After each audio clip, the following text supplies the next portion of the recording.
There you go. We are working on it. Removing all the silicone. We have very big gap here. So I have to put a trim on this side. I found some spare. I'm gonna create some for the face here. New butt panel and new braces and brackets for the back side. This doesn't stay.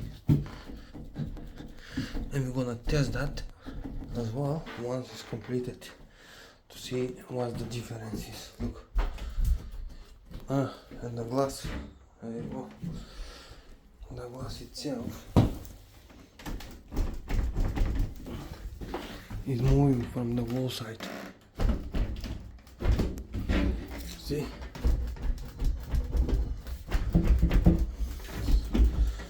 Let's get this sorted.